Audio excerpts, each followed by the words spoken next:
First, we need to make the molding. Use a face mask as your guide. Place saran wrap over the mask. Start outlining the mask. I measure my own forehead and start making the marks on the mask. The reason why I'm doing this is because I don't want my scar to go up too high into my hairline. To make the molding, you will need liquid latex. Grab a bowl that you don't care about, baking flour, and something to mix the molding. Pour liquid latex into a bowl, then add a little bit of flour at a time. Mix. If you add too much flour, it will be hard to work with later on. You want the mixture to be like a paste-like consistency. Now plan on where you want your scars to be and start creating your scars. Place the paste on where you want your scar. This part you don't want to make it look perfect yet, just get the molding down. Make sure to add enough paste. With the scratches, I'm forming a triangle point on each scar.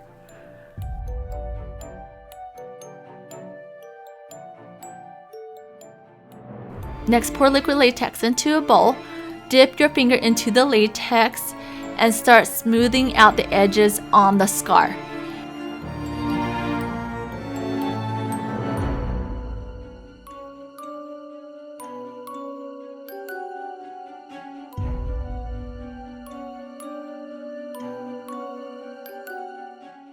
Use the cuticle pusher and start cutting into each molding. This is where you're putting the blood.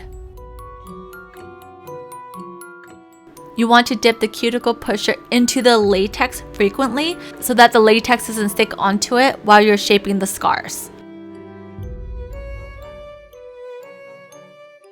Now I'm doing the molding for my neck and chest area.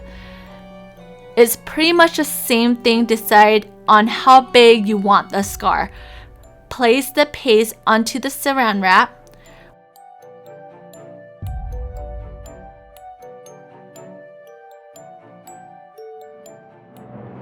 When the paste dries out, this is what it looks like. Then you just need to make a new batch of paste.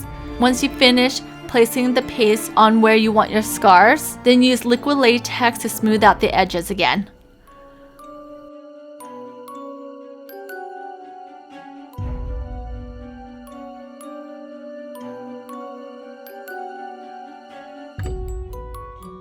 Use the cuticle tool and carve out the center of the scar. Now we need to wait until it dries. It's best to let it dry overnight. I let my scars dry for about 4 hours, but it wasn't long enough. I placed it underneath the ceiling fan to help it dry a little bit faster. Once the molding is dry, apply powder over the scars. I'm using the Ben Nye Neutral Set Loose Powder. I take the saran wrap off the mask so it's easier to remove the molding. Removing the molding from the saran wrap slowly. As you're peeling the latex, you want to add powder as you go so the latex doesn't stick together. You can tell that the molding isn't dry enough, so I'm trying to be super careful while peeling the molding off the saran wrap.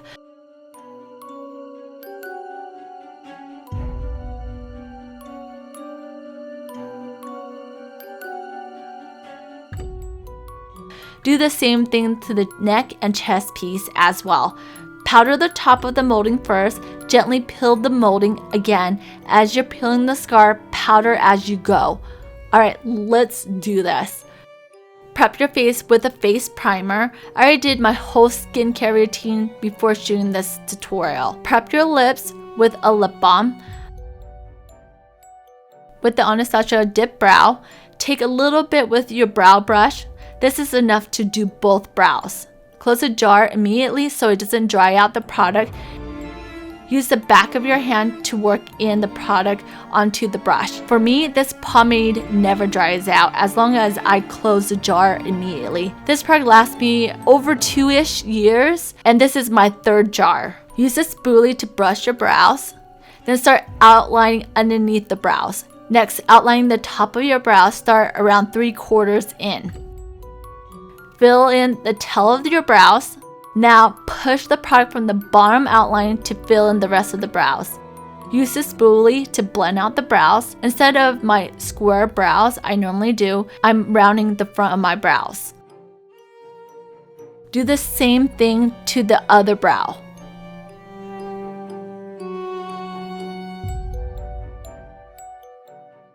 Apply the eyeshadow primer on top of your lids. With the eyeshadow cream color, I apply it from the lash line up to my crease. Use my fingers to blend. With the same color, apply it to the bottom lash line. I'm using a matte pink eyeshadow color and apply it to my lids. With a brown matte color, I add to the outer corner of my eye and blend it into my crease, doing circular and windshield wiper motion. You can go all out with your makeup, but I'm just doing a super basic look since it's not the star of this tutorial. With the brown color, I add to the bottom lash line. Take a dark brown eyeliner and line the bottom lash line and the top lash line as well.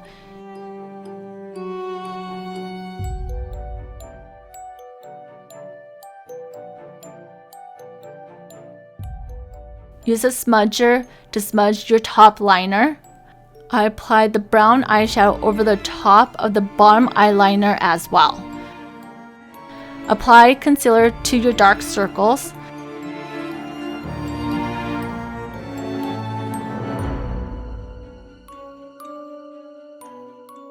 This is currently my go-to foundation when I want to get off fancy.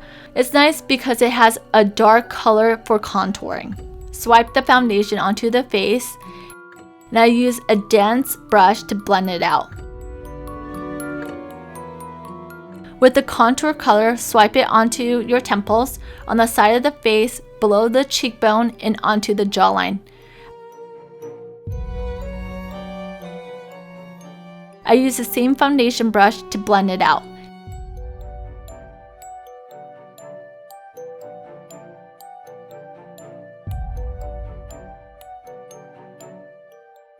Next, apply bronzer.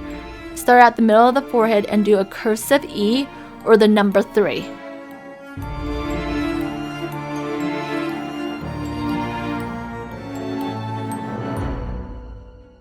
With some of the residue, I brush some of the bronzer along the side of my nose to make it look slimmer. Run the bronzer down the neckline as well. Apply blush onto the cheeks. Then the highlight on top.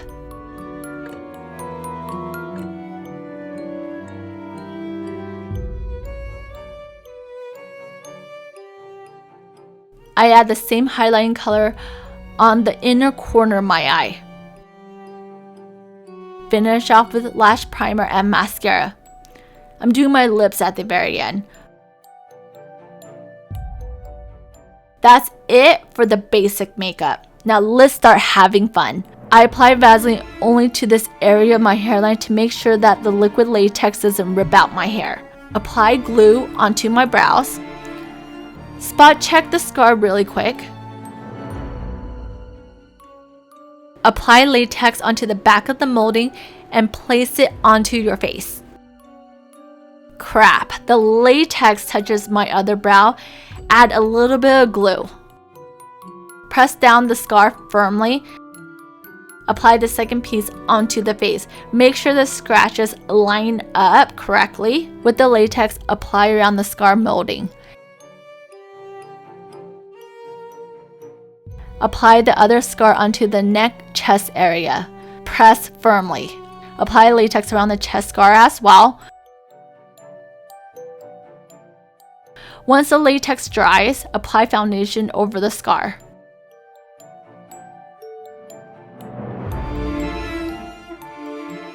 I'm using the Ben Nye color wheel to color in the scar. I start off with the purple color. Apply it all over, but I don't apply into the scars, like where the scratches are.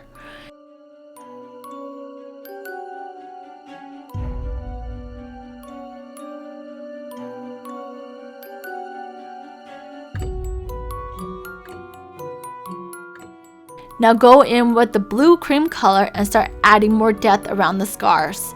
I'm coloring up to the edges of the scar. The best thing about Halloween is that you can be creative with your costume. The scarier the makeup, the better. Well, that's my opinion, of course.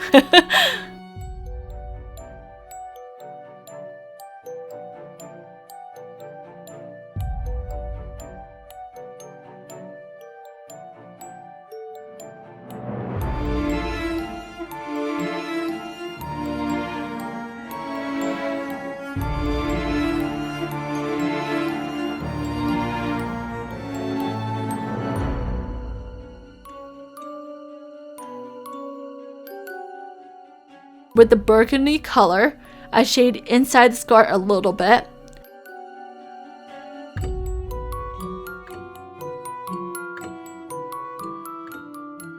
Now with the red cream color, I color inside the scar really well.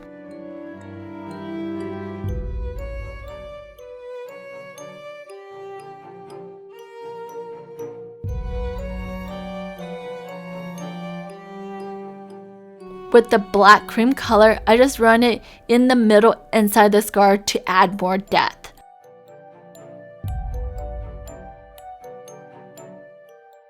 Use a black eyeliner to line my lips and fill in with a red lipstick. Finally, blood.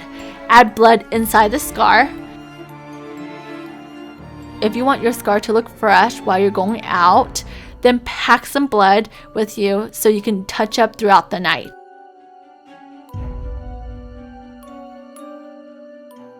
I use this stippling sponge and add it around the scars. Here's a close-up of the makeup. Transformation time. Here's the wig that I'm using.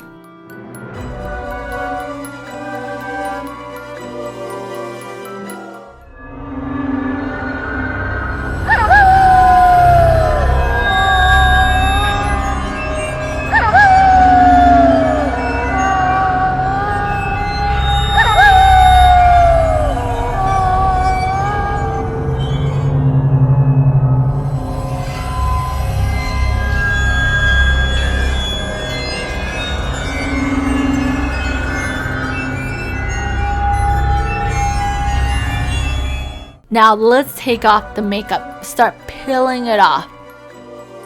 I'm not gonna lie, it freaking hurts a little bit while peeling this off. Thank you so much for watching. Don't forget to have fun, be creative, and I'll see you next time.